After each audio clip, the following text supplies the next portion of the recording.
Strap on your holsters and Browncoats unite, because it's topic time.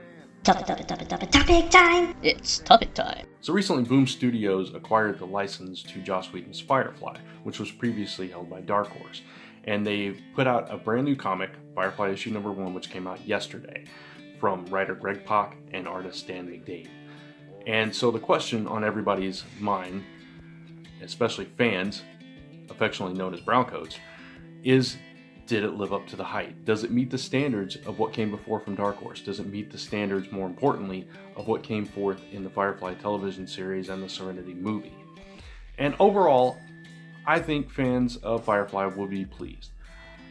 As far as the characterization goes, I think there are some nitpicky things. I think overall, Greg Pak did a good job of capturing these characters, but there are a few instances where they feel just off character. There's one instance in particular where Zoe and Wash are talking about their romantic life as they are wont to do, and Mal groans, and it just didn't seem like a reaction that he would have. He might tell them to get a room or something to equate that, or he might tell them to get the funny looks off their faces and things like that, but going that kind of thing, that's not really a reaction that Mal would have had.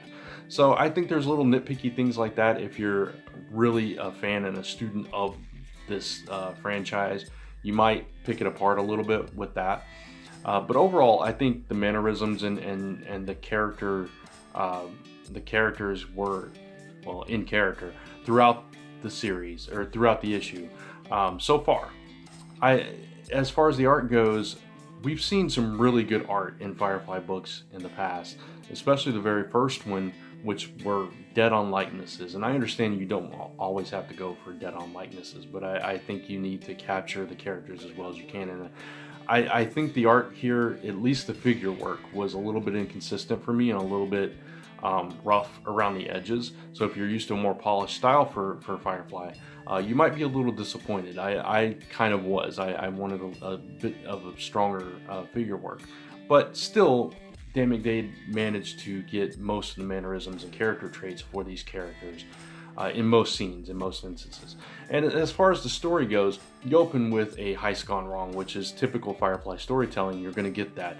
But what I do appreciate this series doing is delving into material that we've not seen before. We've seen all kinds of things in the Firefly universe through the past comics and through the series and the movie. But this one is delving into the past of Zoe and Mal with their dealings in the military with, you know, the Alliance and as rebels and everything, and their past is coming back to haunt them, and supposedly we're going to get the revelation of who the traitor was throughout this series. And we don't get that in this issue, obviously. It's something they're going to build up to, but that's interesting because we've never explored that side of things in the Firefly universe. It's untapped material and untapped potential, so I'm very curious to see how that goes forward. So if you're a longtime fan and you've always wondered about their past and what went wrong and what kind of changed them through the course of their history, this is definitely the series that you're going to want to read.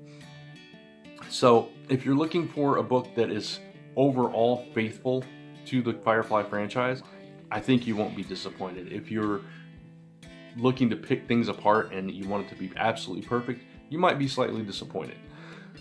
Overall, I think it gets the spirit of the franchise.